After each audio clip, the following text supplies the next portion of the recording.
You're listening to the Badger State Ball Podcast with Prep Baseball Wisconsin, breaking down the top high school prospects and featuring all things college baseball recruiting in a changing world. Hosted by Vinny Rotino, Josh Fields, and Andy Sroka, this is Badger State Ball. All right, what's up, guys? Welcome to the Badger State Ball Podcast. This is going to be a busy episode. On Sunday, we were at Sticks Baseball Academy in Waukesha. This turned out to be, we figured it was going to be a loaded event. It exceeded expectations, I guess you could say. It was crazy. Just introduction here. You got me, I'm kind of the host, I guess, now without David Go, Andy Sroka, but also joined by State Director Vinny Rotino, Josh Fields, kind of a do-it-all guy in Wisconsin for us. So that's the crew. But we were all there on Sunday in Waukesha. And just for some context here, I kind of wanted to start things off this way because this was an atypical event when it comes to just pure talent. But for some context here, we had 3 players reach a triple-digit, 100-plus max exit velocity. That's a lot. I don't know if we've had one of those in an event so far, so that's some context there. We had 16 total players reach 95-plus max exit speeds. 9 averaged over 90 miles an hour. 6 arms touched 90 miles an hour with a fastball. That is not rounded up either, so that's not us fudging the numbers at all. That is 90-plus miles an hour. 4 players ran sub 6-7 times in the 60-yard dash, which is pretty crazy. I'd be curious if that's ever happened before at one of our Wisconsin events, including a 6.47 low, which we'll get into that soon. But 9 total players ran sub 6.8s. 6 players jumped over 27 inches in the vertical jump. These are just like huge metrics everywhere you looked. It was an awesome event. We had a ton of the top players across the state there. So there's just a ton to go over, simple as that. So let's start out by just talking about some of the top performers, just the pound for pound, best guys there. There's a really, really obvious place to start, and that's with Ben Kuglich, one of the top-ranked players in the class of 2026 in Wisconsin, committed to Florida State. But he got off running, literally, in this event, Vinny. He ran a 6.47, as referenced earlier. That was the fastest of the event. He's a high-profile athlete, but Vinny, you just want to kind of get into his day overall. Couldn't believe what I was seeing. Just overall, I guess, for the entire event. You just went through all the numbers, Andy. It's just kind of alarming that it wasn't like a statewide event where we brought in all the best talent around the state. It was just the one event. It was kind of the biggest one, or the first big one for the state of Wisconsin to kick off the bigger events. There's 5 of them coming, 4 more coming up, but there's 5 total. But yeah, I thought that this was my goodness, the level of talent, the volume of talent, unbelievable. But yeah, Ben Kuglich started everything off. When he ran that 6.47, I thought, okay, this 60-yard dash, Vald, the new system that we have, the Vald technology, we didn't measure right, because they're clearly running a 57 yard dash instead of a 60. When he ran that, it was just so explosive and easy as well. And then, when you look at, and I was on hitting the whole time, but I did see Ben's video, the video spotlight that we tweeted out, how impressively improved that delivery has smoothed out for Ben Kuglich, how easy it was coming out. And I know that we're going to get into that a little bit more, but it was just coming out so clean and easy, and there's less effort to his delivery. Now it's just a lot smoother, the balance, and then touching 94. So all around, it was just such an impressive day for Ben, and he's going to get very famous, I think, on the national stage. He's already a name to know on the national stage, but I think just with this performance, his first kind of coming to the spotlight in his junior season, and he's so fit. He's a lean, trim type of a body, but yet there is so much more that he's going to be able to add to that frame. We've liked Ben Kuglich ever since he was a 7th or 8th grader when he was hitting bombs at the Rock, but now, just his ability to, and maybe, perhaps I wouldn't say stalled out a little bit, but it was just okay, we were kind of waiting for that next level that he got to, and he got to it, right? He definitely got to another level on Sunday. It was It was so impressive. Yeah, I know. I don't envy those guys like that really come to be like popular players, popular names when they're like in 8th grade. There's like, it feels like there's only one way to go from there. Like it's down sometimes just because there's like a myth to them at some point. And Ben was that type of guy. Yeah, we just randomly, I think accidentally saw him during like a high school game at the Rock. He was playing in like an 8th grade event, like a separate event. On the field next to us, and he looked unbelievable on the mound, and I think he had a home run in the same game or something. But yeah, there was like this legend to it. But then you come to know some of the other players in the state, and you're like, okay, where does he fit in, and so on. But yeah, this was a crazy performance just across the board metrically. Like Fields, you and I were both there watching him pitch, but do you want to go into a little bit more about him as a pitcher? Yeah, I mean, it's a 6'2", really lean guy, 173. There's obviously more room to grow, but this is exactly how you want it to look on the mound. It's a ton of strikes, throwing downhill with leverage. 92 to 94 in February in Wisconsin, just absolutely crazy. Yeah, and it was like the last 3 pitches, right? I think all the it was all 94. Yeah, it was 94, 94, 94. I think the final 2 were like 94.4. So yeah, almost. We do round up from 94.5 on TrackMan to 95, so we got a decimal point away from a 95 in Wisconsin in February. But obviously that doesn't really matter. The fact that he was just 92, 94 to begin with. And he's really athletic. Like he was maybe reaching back a little bit towards the end, but like for the most part, it was fairly effortless, low 90s arm. The secondaries I thought looked a little bit sharper. There's still some like work to do there, but in a positive way. Like I think it's easy to think about getting a little bit more shape out of those, especially given his athleticism and stuff. So this was a huge performance for him. It's a special group at the top in the Wisconsin 2026 class. So he just gets us off and running to an even brighter start, I think, because he's the first of that trio of him, Dominic Santarelli, and Cal Moreau at the top. But there's another one, Colton Seman. We'll get to him in a second. But I kind of wanted to talk about real quick Tyson Grzechowski, because Fields and I were on pitching for most of the day. And this was probably one of, you could pick a few different guys to give the pen of the day to, but just kind of a personal favorite of mine, Grzechowski.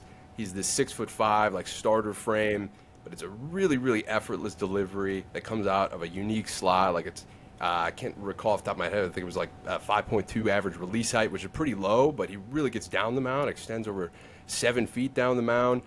Repeats really well, but the slot matches, complements everything that he throws within the arsenal too. Like he throws a true sinker that breaks real late, and he was spotting up on the black glove side, and the sweeper just same plane, just opposite direction. I think that's going to be this out pitch for him that you can look forward to in the future, that he's just going to lean on. But he's got a changeup in there as well. I mean, the four-seamer, I think there's something to get out of that too, but he was upper 80s the entire time.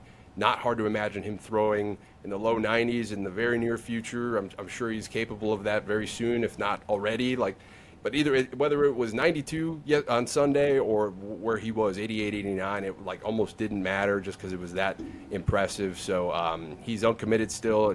It's probably one of the top uncommitted righties, I think, in the region. So I don't know if you guys have anything else on Grzechowski, but he has a track record of performance too. He's one of the top like sophomore arms for Muskego last year, and it was a great team, and they should be great again in 2025. But yeah, anything else to add on Grzechowski? Yeah, I'll jump in before Fields if you want to add something on Grzechowski. But just when you look at a body like Grzechowski's, you're like, okay, this guy, okay, he's up to 90, right? So I mean, he's touching 89 at this event, but like you think, okay, it's just gonna be like more of a power type of a profile, like a power arm, just going to power through the baseball with strength, and that's not it at all. I mean, there's plenty of strength, there's plenty of power here, but the touch and feel, that's what's so impressive from Tyson Grzechowski. It's the touch and feel and the arm works, like you said. I mean, it's smooth, it's easy, and it jumps out of his hand, and it's effortless, and you just kind of dream on, my goodness, like he is a very good athlete for his, just full stop, very good athlete. Yeah. But then for his size, he's an exceptional athlete. So, just really, really impressive stuff from Grzechowski. The ability to spin it as well. Yeah, there's some finesse to it. Yeah, the spin on the slider is 2,600, 2,700, something like that. It's it's really good. The whole profile itself, like Fields, maybe you could dive into that a little bit more since you're a little bit more like attuned to that stuff metrically. But yeah, give it a go. Yeah, of course. I mean, going back even 2 years ago, like we talk about Tyson Grzechowski from this event seemingly every year. Like he's continually to just become more and more impressive on the mound, and Arsenal, like he's always had that innate feel to spin that sweeping slider, and it just continues to get better. It's a near zero IVB, about 14 inches. It's an actual sweeper in the mid to 70s, and then there's a 25-inch difference between his changeup horizontally and the sweeper, so it really just plays east and west as well. Yeah, no, it's a super complementary mix. Like, I think it's just going to play at a ton of different levels, and the size here too, it just kind of adds to the ceiling. So, really high foul prospect there in Grzechowski. But Vinny, changing gears here, since you were on hitting the entire time, you saw some obviously really good rounds, but just metrically looking at it, Trey Kirkoff, UIC commit, junior in the state, someone we've been a fan of for a while, but it feels like he kind of took another major level up this offseason and showed it off on Sunday, right? Yeah, talk about another jump up and a guy that went to another level. 95 was his max exit velocity last year at an event, and then he just kind of jumped up all the way up to 99. We talked about it also, like, you kind of like look at Trey Kirkoff and you're like, maybe that was a future game opportunity for last year. But yeah. You know what? Kudos and hat tip to Trey. I mean, he clearly just kind of used that as fuel. Like, okay, you guys didn't invite me to the future games, but you know what? I'm going to go ahead and just kind of jump ahead of some of the guys that were there. And he certainly looked like he did that. I love the swing and how handsy that swing is, but then also uses the lower half. He kind of syncs everything up extremely well. Dude was hitting rockets the entire time throughout his round. Ball was just jumping off of his bat. Such a clean swing as well. Like, I thought the swing and just the added strength to his frame, like, it is cleaned up the swing, just very consistent, very smooth, very easy. The UIC commit, like, they're getting a very, very good player. And how about the 60 that he ran as well? Yeah. I mean, he was a sub 6. He was a 6'6" guy as well. Like 6'6" runner. Yeah. So I mean, 6'5", I believe. Yeah, 6'5", or something like that. Yeah, I mean, yeah, it was crazy. Like, I wouldn't have expected that either. So it just kind of goes to show the work that he's putting in there athletically. Like, yeah, he's definitely leveled up. I thought he was a huge winner from Sunday. Another winner, maybe like an expected winner, I guess you could say. But like, we always enjoy watching Colton Seman pitch. It's just easy to like, left-handed. It's a smooth delivery. It kind of checks every box. But Fields, you want to elaborate a little bit more on what you saw out of Colton Seman on Sunday? Yeah, I mean, the first thing you see is just the arm talent. The arm action really just stands out among everybody else. And then he does some big-time extender, like above average extender in the 6.5 range. But the fastball took a step up. It's 90 to 92 now with some carry action up in the top part of the zone. And then he's another one that's just really knows how to spin a breaking ball with some feel. That was probably the sharpest breaking ball I saw of the day. Maybe not. It would probably be top 3. But other than that, he really also knows how to pronate on the baseball as well. He throws one of the better changeups probably in the state. Yeah. Which just complements the arsenal. And then he added a cutter, which actually has like some sharp cutting action at the end. It's just another pitch, and it added just something to the mix here for Colton. Yeah, I saw that he added that cutter, and so what does that say about his ability to manipulate the baseball? Just kind of add it and show it off at the showcase setting and execute it too, right? So 78 to 80 miles an hour on that cutter. And then, like, how about the body as well? Like, he had a little bit of baby fat on him, I would say, like not in an kind of a crazy way, but like he had a little bit of softness to him at the future games, and he looked trimmed up. He looked in shape. He looked like a guy that was on a mission. Yeah, for sure. Yeah, and like this isn't the first time I've seen Colton this winter. I mean, I've seen him at his he trains over at BRX. That's where he lives. So I've seen him get after in the weight room, and the body transformation was definitely something I've picked up on.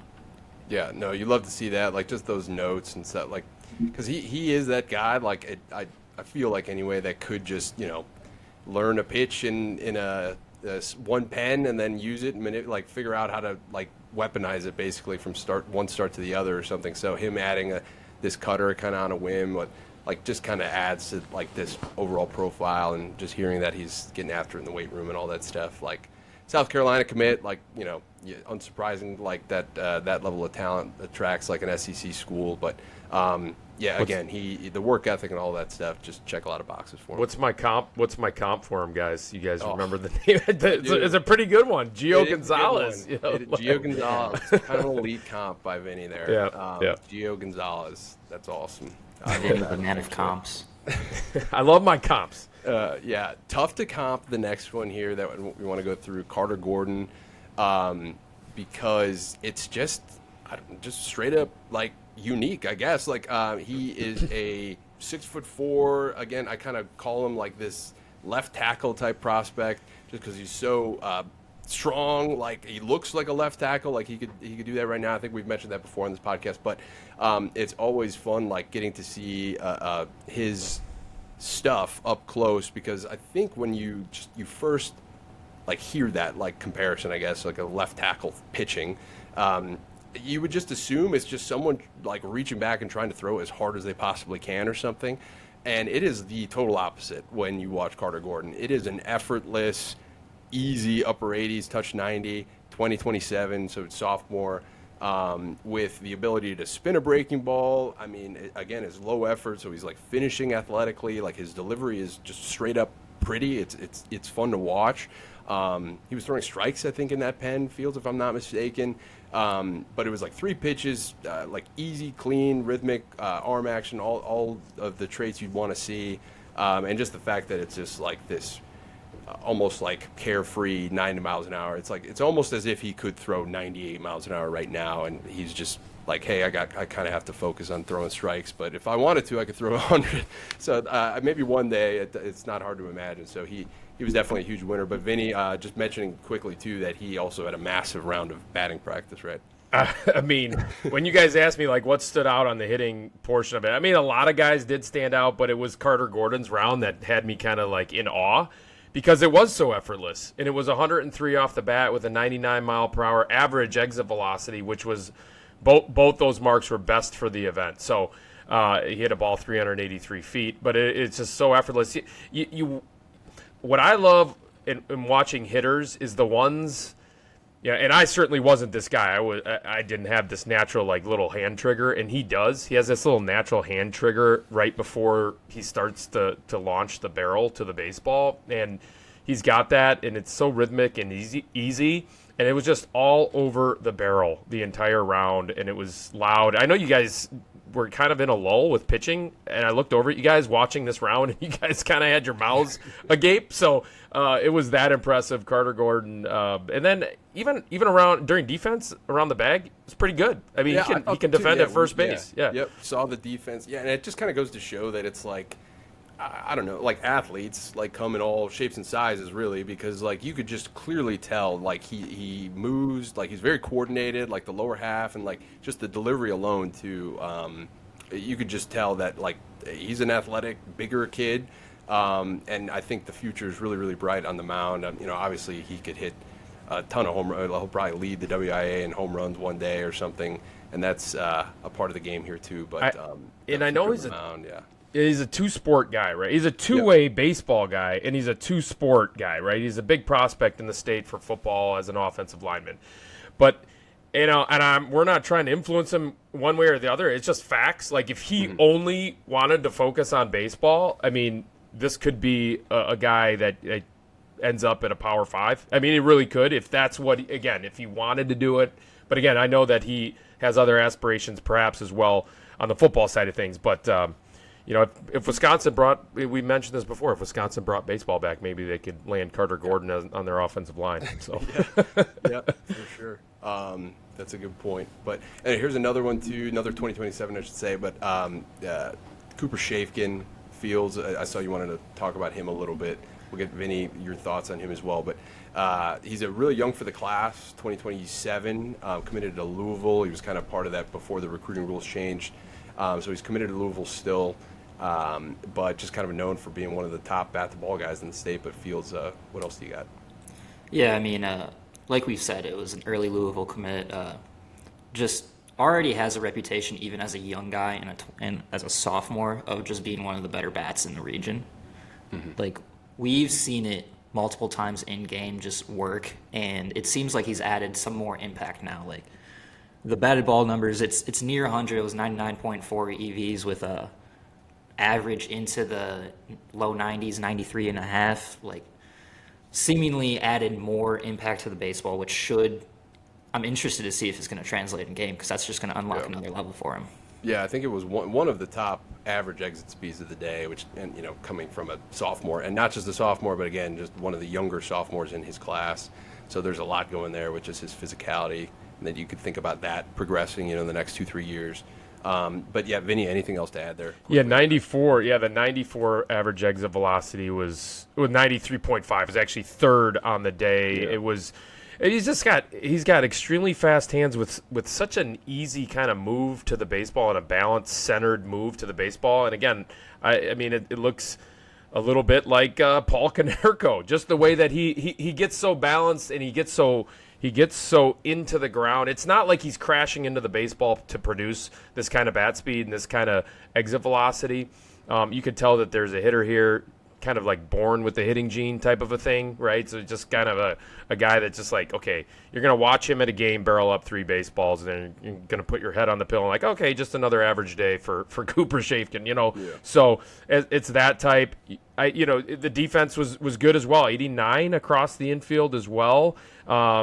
Feels like a very reliable defender with soft hands at third base.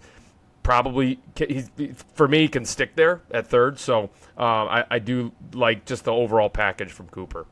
Yeah, and one thing that's tough to evaluate, or when you see it, I guess you kind of realize that you don't see it too often at the high school level, at any level in high school. But when we see it in game, it's always a super mature approach in the batter's box. He is confident takes. He's very aware of the count, the situation, those types of things that are virtually impossible to teach, I think. And so it's not just his batted ball profile and so on. It's kind of the whole package. So another good look at Cooper Shaefkin. Looked like another good off season we got out of him.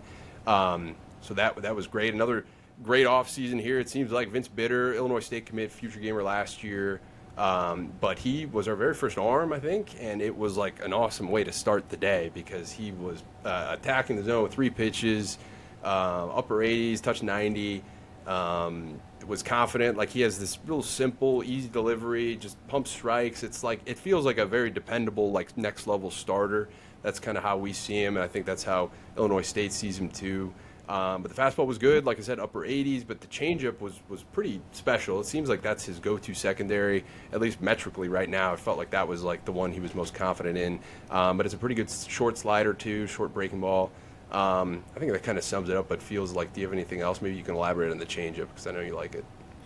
Yeah, I mean, that's just another changeup that you just watch, and it's just it drops off the table at the end. Yeah. I think it was negative 3.6 average IVB, which is just crazy to think about. And most changeups have just a positive IVB. 10 to 6 is usually something you see, but just the difference off of the fastball vertically is just it's gonna help the changeup play so much more, and on top, just help out the fastball. Yeah, and it passed the eye test too. I mean, I think we had some of the Sticks Academy staff watching his pen just to start the day, and they were pumped when he was throwing this fastball or this changeup in the zone. It's super deceptive. It's got to be tough to hit either batter's box. I think it's going to be a weapon. So great look at Vince Bitter on Sunday. Vinny, a couple middle infielders here to go over from the 2026 class. Chance Ruby, Ian Koshinski, both guys you thought were winners on Sunday. Big time, both those guys. So Chance Ruby, Junior, Bobby Witt Jr., right? So it's just the way, just the athleticism, just the competitor, the gamer feel to him. You love the swing. I mean, such a high ceiling type of an athlete, but also has tons of skill to play the game. When we first saw him, you're like, okay, he's got extremely loud tools. He shows up all over the metrics, but can he actually play? And then he went to the future games and was hitting two-strike, opposite field, like base hits, taking what he could get, like all kinds of feel for the game of baseball. Just loved it. Can't say enough about Chance Ruby. Absolutely love the player. Just love the ceiling as well. So another UIC commit. So they got another good one there. And then Ian Kaczynski. I love Ian. He talk about a guy that leveled up and took another step. Ian is a guy that constantly has been reaching out to me, to be honest, because he wanted some feedback. Hey, how do I get better? I mean, and I encourage any player that wants to do that, please do that, because I love that kind of passion for the game and the passion to get better. Ian did that. This Sunday was like, okay, he's arrived, right? And UW-Milwaukee did a great job of kind of getting him before he popped, and now he popped, and I think like he is going to have a monster spring. Just a great job. He ran a great 60s and the 6.7s. We've seen him athletically perform at pretty much every one of the showcases, but like ran a great 60, can jump out of the gym type of an athlete, but then the bat looked really, really good. Ball was jumping off his bat. 93 max exit velocity, but like the hand speed was there, the short compact path, using his lower half extremely well, crashing into the ball in a controlled move. Ian is going to have a monster spring. I'm excited for him. Yeah, nice. He's been easy to like too, so it's fun when those players like level up, like you said. We'll get into some of the like uncommitted 2026s here, just because there were so many that I think are deserving of some attention here on the pod. But one of the top ones we'll kind of get to later, just to tease it here, the Rotino report. But we'll pause it here. But I don't know how to tease that beyond that. But well, one of the top guys. So if you don't hear your name yet, don't turn it off, because it'll be happening later. But next up, actually, Fields, you want to take Cale Geiger here, just because you were there watching his pen. But we've seen him a lot, and I thought this was another great look at him. Yeah, Cale Geiger was a guy that popped up last year for us on our radar, and a guy that we followed closely throughout the summer. He was actually slated to come down to Georgia with us for the future games. However, just an untimely injury made him to not come down with us, unfortunately. But, it was a really good day for Cale there. I mean, it was two different fastballs, both hit 90. Both are very different from each other. It's a four-seam with some carry and some ride up there, and it's a true sinker right there. And then he threw he used to have this big hammer of a breaking ball, but this time around he showed a mid-80s kind of true gyro slider. And it was very similar to the pitch Peter Kuso threw at the Super 60 metrically, but just obviously not thrown at 90. But it's a pitch that's going to really play. It's a pitch that's proven to get swing and miss in game. And then he also has a changeup to pair off of that, I believe, which is just another offering for him that he can use.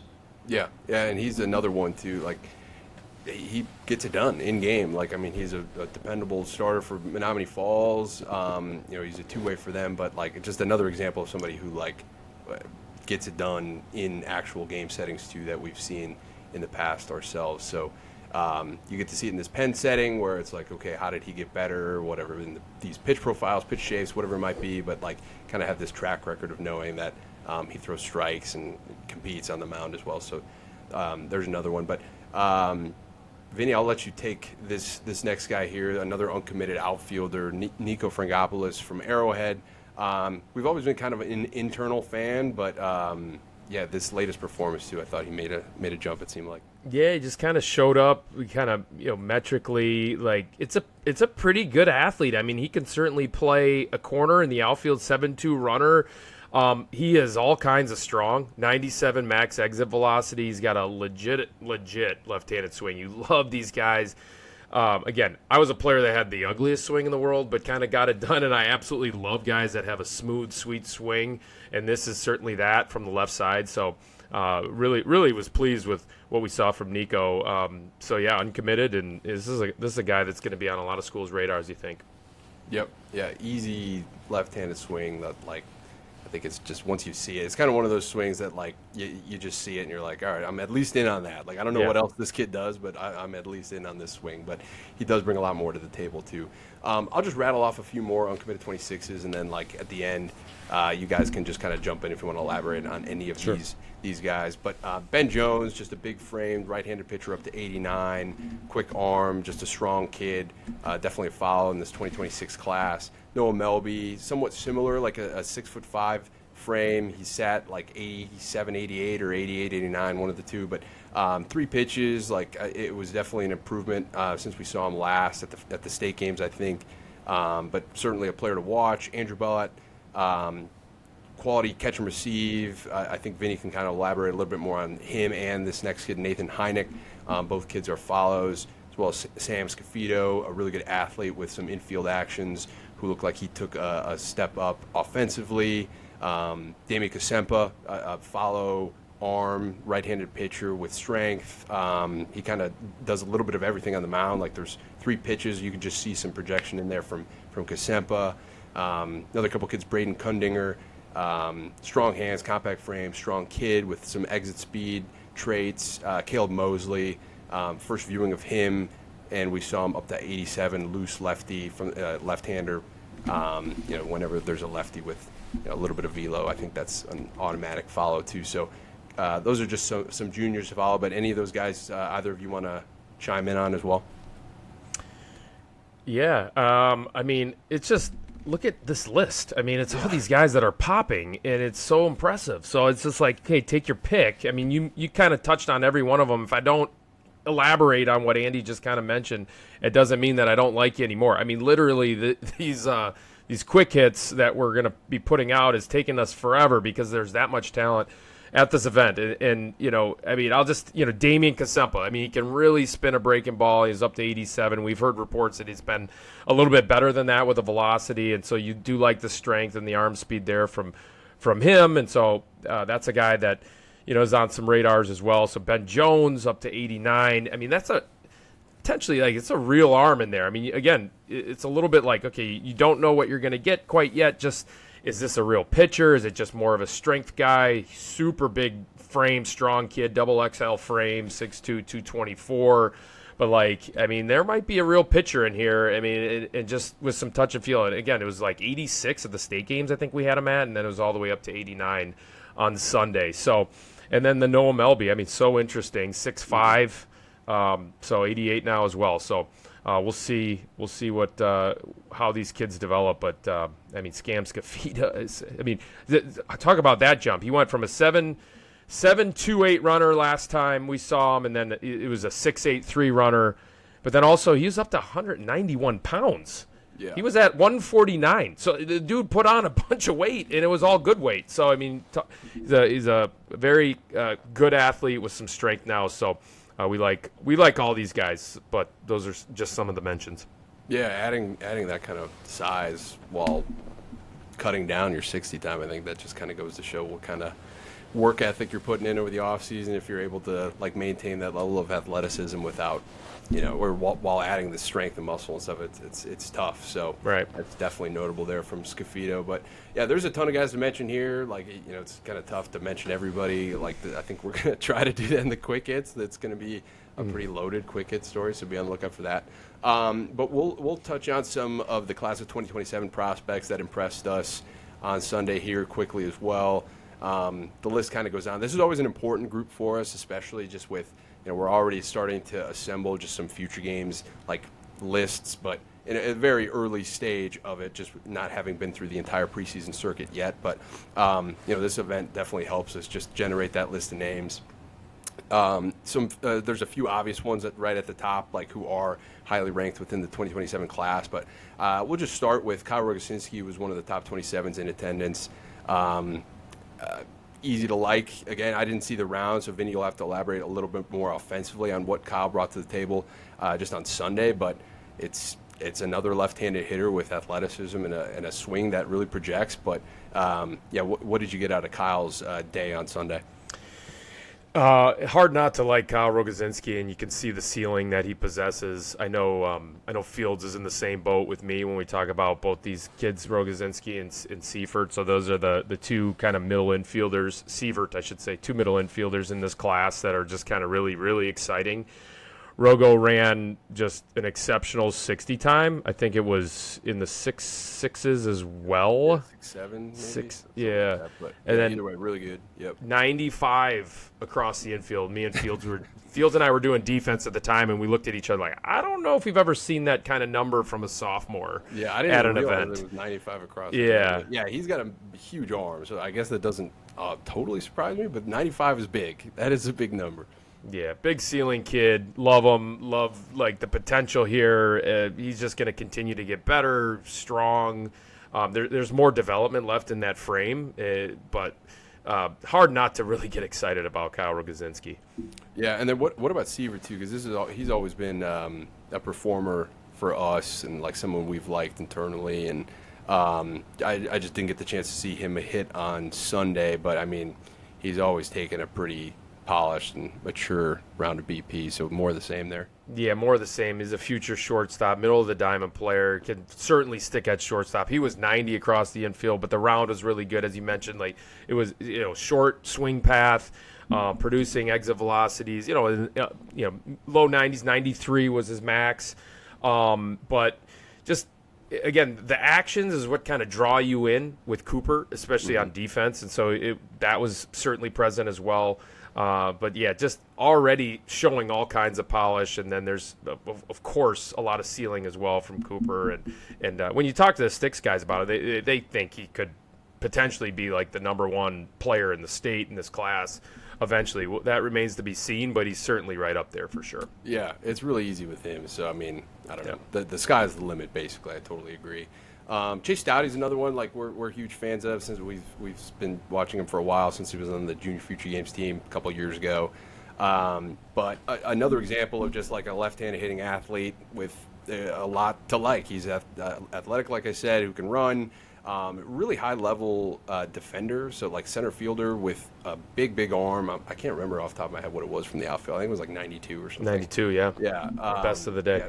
Yeah, huge arm, best of the day for 27 especially. And not sure in the round. Again, like Vinny, I don't know if you have any thoughts on the top of your head, but either way, I mean, it's always been a left-handed like athletic swing, maybe with like a higher like floor because of his defense. But right. if he can ever click offensively, especially, which is still totally possible, I mean, he's got an even higher ceiling somehow. He got real physical, right? I mean, so he was up to 163 pounds. I think he measured in the Josh. I'm sure you memorize all the numbers on these guys. Anyways, I think he measured it like in the 140s last year. So he definitely put on some weight, some nice lean muscle mass, and it showed. I mean, it was in his lower half as well. Ball was jumping off of his bat. Was really impressed with how fast his hands were getting through the hitting zone.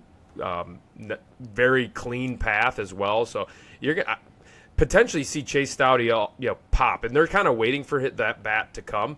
The 6'9", 560 I thought was plenty of speed. He's kind of one of those guys that can really defend, but might not necessarily be like a track athlete, which is totally fine. He's fast enough, gets great jumps, and then the arm, 92. So, I actually think that this kid is going to get bigger and stronger as well. So I think if that happens, I think you're going to see the bat kind of take off. Yeah, and honestly, just like Seaver, it's not hard to imagine him being like a top 3 kid in the class, just because he's already got such a high floor. So a really special talent there in Chase Stoudy. Some other arms here, 27 arms that I wanted to mention. Mason Horn had one of the best bullpens of the day. I think Vinny mentioned too that he also took a phenomenal round of batting practice, but his bullpen was special. I thought he just threw a ton of strikes. He was like an extremely athletic and easy, clean, all those things delivery. Strikes, 3 pitches, like I said, just a future games follow for sure. Out of Muskego, it feels like all these kids go to Muskego. It's kind of crazy, but he's a high follow for us. Mid 80s. It's a really good day out of him. Eli Dreyer, Wisconsin Lutheran, another good school, should be good this spring. He had another strong day. I think he was up to 87, if I'm not mistaken, but showed 3 pitches. I thought looked a little bit less like effort involved overall. Just felt like he could repeat that a little bit more. Eager to see him in the spring. Some other guys here I'll mention, and feel free to chime in, Vinny, Josh, but if there's like someone here that I list off that pops off to you. But Danny Floor, I know he's always been just kind of all-around solid baseball player. Looked like more of the same metrically on Sunday. Tyler Smyska, Cooper Haas, Carson Lysat, Carter Tuck, or Turk, I should say. All of those guys really stood out to us in one way or the other, which we'll elaborate on in the quick hits. But any of those guys stick out to you that you want to mention here briefly? Yeah, all of them. The names you just mentioned, again, that's how deep this thing was. But Cooper Haas took a big jump forward. He was 159 pounds last year, all the way up to 171, so added a bunch of lean muscle mass as well. So max exit velo last year, 86. This year, 94, right? And then last year, he ran a 7.51 60-yard dash down to a 6.83. So this kid not only developed physically, but also clearly is an extremely hard worker. Also can pitch. We didn't see him on the mound at this event, but he is also a high-talented kid over at Brookfield East. So you got to like what you're going to get out of him this spring. And then the other guy that really took a big jump, I thought, was Carson Lysat. Average fastball velocity last year at this event was 80. This year, the average fastball is 86. So it's like that's a big jump, I think. Yeah. You're going to Lysat actually has one of the better breaking balls, honestly, in the class. Maybe of this event. It's a very good pitch that we've seen in game too, but metrically, whatever you want to say, it earns a ton of whiffs. So just to see it up close again, you could just tell that that's there, and adding velo is only going to make that pitch better. So yeah, and Fields, I want to get your take on Mason Horn. Did you see his bullpen? Yeah, but I just wanted to touch on Lysat. It's not only added velo, but he also added a changeup. I mean, talk about me talking about changeups all the time, but there's not a lot of good ones in this state, and he also throws a good one. Yeah, 3 pitches there for Lysat, totally a follow for us. But actually, do you remember Horn's pen? Something to elaborate on there? I feel like I didn't even do it justice, to be honest. I was in on it, but if you got some metrics there in front of you, that'd be good. Yeah, I'm putting you on the spot, so it's okay. Well, and Andy, you don't throw around the word. I like to talk in hyperbole once in a while. That's probably from my broadcast background, right, with the Milwaukee Brewers, is because you like to get excited about things on TV and get fans excited. And I might talk in hyperbole once in a while. And you just dropped the word special, which you don't do very often on that pen. So, I mean, we've really liked Mason, and this time around it seemed like just bigger, stronger, but then the arm speed has ticked up, and he has not lost that touch and feel clearly for the pen. I saw it on video. It was special. Yeah, it's just that, I think, the touch and feel, like we mentioned some of these guys, even Grzechowski, it's a very different pitcher, but and he wasn't exclusively strikes Grzechowski or anything, but it's it flashed when it's spotted, when he was just in perfect alignment, when it spotted up or hit a spot, it was all right, that's exactly what you want it to look like. And it almost feels like with Horn, he was able to just locate maybe a little bit more often, but he just had more control over his stuff, and it's just a rare trait. And then you factor in how athletic he is. He's already this lefty in the mid-80s with 3 pitches. It's just checking a ton of boxes and some that you just can't teach. So it's really easy to like someone like Mason Horn. Yeah, for sure. Well, sweet. Well, then, just real quickly here, we'll talk about just some of the freshmen that we saw, and I was kind of excited about this segment just because a lot of these guys we're familiar with because of the Junior Future Games from last end of July. But our team the best Junior Future Games in Wisconsin history. We were competitive. It was a competitive squad, and a lot of these guys were actually at this event, so it was really fun to see some familiar faces and just the progress too. I mean, that's a big jump from that 8th grade going into the freshman year, and we got to see that firsthand. But just rattling off some of these guys: Eli Hart, Braden Projoka, Jacob Madlung, who's not a Junior Future gamer, but I think he has a huge ceiling on the mound. I was really impressed with this. And Tyson Resch, also not a Junior Future gamer, but just a really physical, strong freshman who is a must-see moving forward here. Max Egan, Junior Future Game kid that we're always excited to see him progress. And then Nick Vitucci, we were introduced to long-levered right-handed pitcher up to 83, and I also think he was pretty solid offensively, if I'm not mistaken. But Vinny, you got anything on those guys? Yeah, this is an exciting, another pipeline of talented class of 2028 coming through here. A lot of these guys, like you said, we do have some history with just at the Junior Future Games, but and then if we mispronounce your name, so please forgive us. But Braden, how would you pronounce that, Andy? I think it's Pajoka. Pajoka. That's right, Pajoka. Yeah. I knew that from coaching him last year at the Junior Future Games, but like really impressive behind the dish. Fields, you saw his round, right? Of I think it was down to 191 behind the dish on the pop time. 197, I believe. 197. Yeah, I mean, okay. It was certainly under 2 camera for us, and it was like the best, right? Because I didn't know just immediately that it was him. But then in the middle of the round, I was like, "This is like Chewy." That's what his nickname. That's right, Chewy. And, yeah, and I thought it was like one of the best round, if not the best catcher defense round. He's just a freshman. Yeah, and the bat was good. I mean, this kid's going to be a name to know in the state, right? So he's just a 2028 McGuanaco kid, just a ton of feel for the position behind the dish as well. So, yeah, excited about Braden. Ran a 7.18 as well, so he's athletic. So, yeah, 197 pop time. I see that now. So, just a great job from him. Some of the other names as well, like the thing Hart, that's I feel like Eli Hart. I mean, he ran a 7.2. We really liked the swing throughout last year, and I didn't see the round or anything, or maybe I saw a video clip. But either way, I figured it looks just like it did before. Just he gained some strength and athleticism too since the offseason. This entire list is just a bunch of guys with extremely projectable frames, right? So they're long, they're loose, and just the actions as well, how loose and free and easy everything comes to these kids on the baseball field. Madlung, right, was we just saw him in October. So he was 80 miles per hour off the bump in October, all the way up to 84. These kids are coming, and they're coming quick as well, you know what I mean? So, and then the exit velocity from Madlung was 94 max, and that was – and he was up from 84 just in October. So the steps these kids are taking nowadays and how quickly they're taking them, it's impressive. And this is a group that is doing that. Yeah, and I just wanted to mention another 2028 that performed well, both as a two-way. It was Maxwell Webb, another JFG'er for us. Yep, we forgot to mention him here. Yeah, he's one of our favorites, to be honest. Like, he can really pitch, and he's a total position player follow still too. But I think another changeup guy for Fields. I think Webb's got a big time changeup. Yeah, another guy that can spin a change or just throw a changeup and spin a breaking ball. Love it. Yep. And then Tyson Resch, I know I mentioned him, but just to circle back on him, he was up to 85 on the mound, which pretty impressive for a freshman. Also really physical right-handed hitter, I believe too. So just made a name for himself on Sunday. Our first viewing of him, so he's definitely going to be a follow for sure. Yep.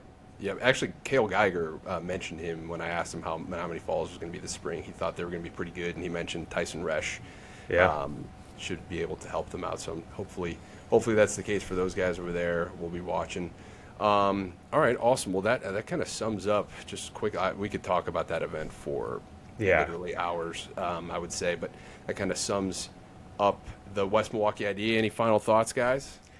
Just a little bit upset at how much talent there was, just because it's just creating all this kind of extra work for us. I'm kidding, of course, but I got to get ready for spring training. I got to go down there next week.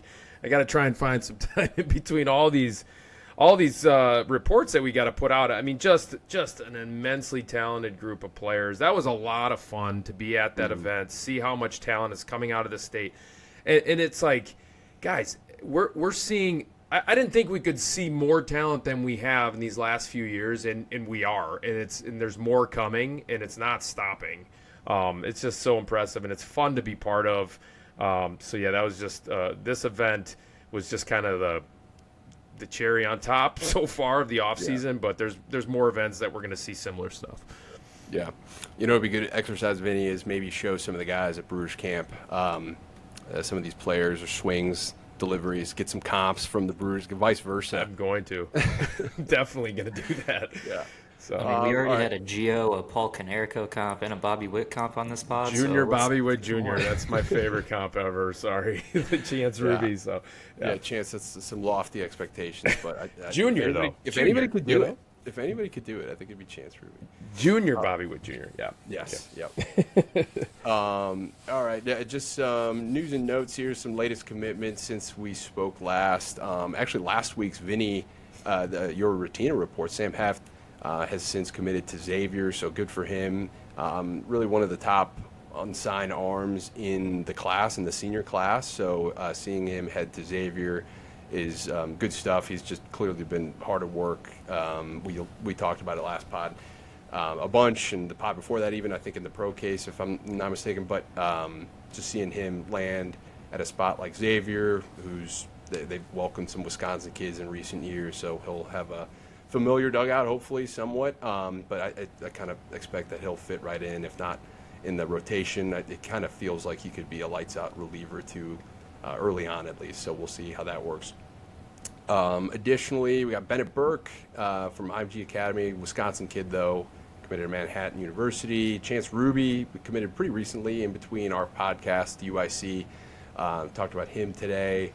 Bennett Brathel, I think, just committed yesterday from Hudson, Concordia, St. Paul kid. So congrats to those guys. Let us know, too, if we missed your commitment recently. You could shoot us an email or send us a message. We'll include you on this and make sure to update your profiles. And then real quickly, we talked about the West Milwaukee ID for quite a bit, so we're going to try to go through our college segment here briefly. But just wanted to talk about some of the notable performances just because the list goes on. Last week we just mentioned how the fast starts these Wisconsin kids got off to in college, and not just at the older levels. I felt like there were a ton of freshmen making early season impacts and stuff. So just some more to elaborate on here.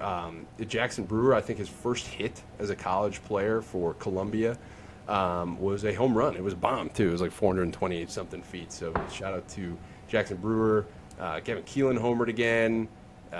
Cal Fisher hitting cleanup for Florida State. I think he had 5 hits last week. Jake Schaffner keeps getting it done, North Dakota State. Feels like he's got a chance to be like one of the best prospects from that conference, Summit League. So watching closely there. UWM played South Carolina in South Carolina over the weekend. Matthew Miller pitched pretty well. He's off to a great start. Charlie Marion leads UWM in total bases. This is a guy, I'm pretty sure if you put Charlie Marion just in the big leagues right now, I'm pretty sure he's a gamer. Gosh, he's a gamer. Yeah, 1 for 3 with a walk or something. I don't know. So Charlie Marion just gets it done. He can really, really hit. So fun to watch him. Kansas continues to just be full of a ton of Wisconsin kids. Sawyer Smith keeps playing well. Alex Breckheimer keeps pitching well. Shout out to those guys. Cole Selvig, another strong Friday night start from Minnesota. Landon Lozier actually notched his first hit there as well. Caden Capomaccio pitched against Oklahoma State. A bunch of Wisconsin kids there. So Mitch Voigt, I don't know, he's like the mascot of this segment. I think he's homered 3 straight games. Braden Olson made his first appearance for Purdue, struck out 7 in 3 innings. Carson Hansen homered twice. His first at bat at Kentucky as a Wildcat was a grand slam, so that was pretty cool to see. Hunter Carlson, last one I'll mention, got a couple hits for Wichita State, also a caught stealing. That's kind of what we saw out of him just throughout his high school career. One of the more like fun to be around kids in the dugout. He was a really like buttoned up professional type kid in the dugout, and like seeing him play right away at Wichita State, throw a kid out, caught stealing. I think that sums it up for him. So like that was pretty sweet. But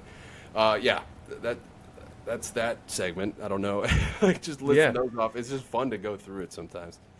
Yeah, I mean, how I'm just enamored, and I'm just kind of blown away by how much talent was in this state. Now currently in college, so the past grad years, and then again, this is gonna we're gonna need like a 3-hour podcast in about 4 years, right? 5 years, right? With all the guys in college just performing so well, so just an impressive list of guys that are just killing it at the college level. Yeah, also wanted to mention actually Peyton Frainer. I forgot to mention him. College Charleston, Waukesha North kid, went to Madison Junior College, 8 for 11. Over the weekend, I think, for College of Charleston, so that was pretty massive. And I think Thomas Burns as well got his first career save at Texas. I think he came in, not quite sure the situation, but I think he came in with like the bases loaded, nobody out, and like got out of it or something. I got to look that up just because that was pretty cool. I saw like a post game interview of his it was pretty cool to see that. But yeah, it's crazy. It's so much fun to just watch that and just kind of see like the progress these guys get to make. And because now we're looking at this group, and like myself and Vinny and Fields, like some of these guys we got to see when they were pretty young in high school, and just seeing that progress and like culminate in some on-field performance at their dream schools.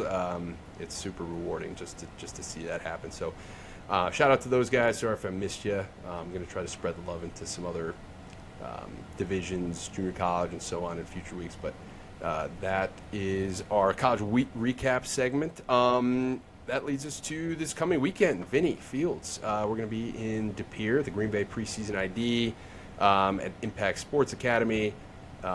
This is an event that's always been like helpful for us because just this northern part of the state, we just don't get to see a ton, and there's always these players from schools, the smaller schools that we're just introduced to really for the first time. So I imagine that'll happen again this weekend. But some familiar names already on the list. I looked at the roster real quick, like Bergeron, Jacob Koopman, Braylon Brantner, Logan Wiersba. Those are a few names that jumped out to me that we're going to see on Saturday, right? So that should be good. But any thoughts there? I'm heading back up to De Pere. We always love this event. ISA, great facility up there in De Pere. Yeah, those guys obviously just do a great job up there. Jason Burke and Eric Cordier. Played with Eric Cordier, by the way, back in 2015 for the New Orleans Zephyrs. So those guys do a great job up there, and they just continue to pump out talent. And obviously not just ISA players are going to be there. Players from all around the state are up there. We've seen a lot of talented names come out of that event, and we're excited for it on Saturday. Yep. Looking forward to that. And then I think that brings us to the Rotino report. So there was one glaring omission, I think, from our like West Milwaukee ID breakdown there, and it was Matthew O'Grady. But Vinny is going to give us the scoop here on this uncommitted 2026, really one of the more athletic players in his grad class. So Vinny, take it away in this Rotino report. Yeah, talking about Matthew O'Grady today, a two-sport standout for Badger High School. He clearly gets it done on the gridiron, but also on the baseball field. And talk about a guy that took another level up on Sunday. Just an incredible job just all around. Ran one of the fastest 60-yard dash times of the day. It was a 6.60. He jumped the highest at the event for the vertical jump at 27.8 inches. Again, with that Vault system, that's a true vertical jump. It was the best of the day among all that talent that we did see on Sunday. 102 exit velocity was the third best. Such an easy, compact swing that he was, again, not chasing exit velocity, just barreling balls up, driving them off the barrel, 102 exit velocity. So the ball certainly jumps off his bat, and then 90 miles per hour from the outfield, which was second best mark of the day. So uncommitted currently 13th ranked player in the state for that 2026 class. We've always liked Matthew O'Grady, one of those kids that you do root for just because of the makeup, how hard he works, and then just a gamer, a winner, great teammate type. And Matthew O'Grady is poised for big things this spring, and excited to see where he's going to end up at the next level. Yep. And there was a great, trait of his is that he came to the event, and I don't know when it happened. I think he said it happened a couple days before or something. But if you look at even at his profile picture, he got hit with a baseball a couple days, I think, before the event. So he had a pretty obvious bruise or whatever. His eye was almost closed, his right eye, I think, and so he looked like he'd been in a UFC fight or something like that. But he goes on to have an awesome performance. Didn't really phase him clearly. But again, yeah, like Vinny said, one of the top uncommitted guys in Wisconsin. So be on the lookout for Matthew. A lot to like there. But I think that sums up. It was kind of a longer episode here today, but I think we knew that going in with just the amount of talent we saw at West Milwaukee, right? Yeah, totally. Yeah. I'm totally fine with it. Fields, any final thoughts with everything? I know how excited you were to see a lot of those talented guys on Sunday, and more to come. It's me and you, buddy, up in Green Bay. So. Yep. No double barrel situation this year, though. The double barrel in De Pere last year kind of saved us. with all the talented bats that we did see. Yeah, in that text. Yeah, that fire. We're excited to go up there, but yeah, this will be the second of the big. Well, Wausau's growing, so we might have 6 really big ones. Wausau will be the last event of the year. That'll be after the event at the Mosh. So be sure to check out the website. Make sure you get yourself up to a showcase, and always remember, if you maybe didn't perform how you wanted to perform at a showcase, you can always end up at one later in the winter as well. So again, that Wausau one is the last one. Otherwise, the Mosh in Milwaukee is the second to last one. Yeah, in Franklin, I should say. Yep, and I will mention here briefly too. I was going to bring up just the showcase schedule, just remaining here. So March 1st, this weekend, we'll be in Green Bay, like we said. March 9th, the following weekend, we will be at South Milwaukee. So that's going to be at the Hitters Baseball Academy in Caledonia, just near Racine. Madison, the weekend after that, March 16th, will be at GRB Academy. March 22nd, Milwaukee Preseason ID at the Mosh Center in Franklin. And then for the first time ever, the day after that, March 23rd, we're going to be in Weston, Wisconsin at the Green Heck Turner Center, and that is the Wausau Preseason ID. So that's what we have remaining on our Preseason ID schedule. And then high school coaches, if you're listening, and then did not receive a preseason questionnaire that we've distributed to all of our high school coaches in our directory, email directory, just let us know. One of us know. You can email any of us, and I'll make sure that you receive one of those. But we're just beginning to assess our preseason high school coverage. You know, who's going to be the top teams in the state, our preseason Power 25, and so on. So be on the lookout for that. That coverage will kick up fairly soon here. The season already is somehow just around the corner, so it's pretty crazy to think about. But I think that sums us up for today, boys. Yeah, right? I think we're good. You can send us out of here, Andy, with our very creative tagline that we're considering maybe tweaking. We'll see. Oh, yeah. So you're putting me on the spot because I was actually going to subtly not say it this week. Oh, shoot. Okay, well, but I am going to say it now because now the pressure's on. But anyway, thank you guys for listening. As always, we'll leave you with this. Let's bring back Badger baseball. All right. Thanks, guys. Thanks for listening to the Badger State Ball Podcast. To keep tabs on our latest events, rankings, and coverage, subscribe or follow the show on YouTube, Apple Podcasts, or Spotify, and follow us over at PrepBaseballWI on X and at PrepBaseballReport.com/Wisconsin. Until next time.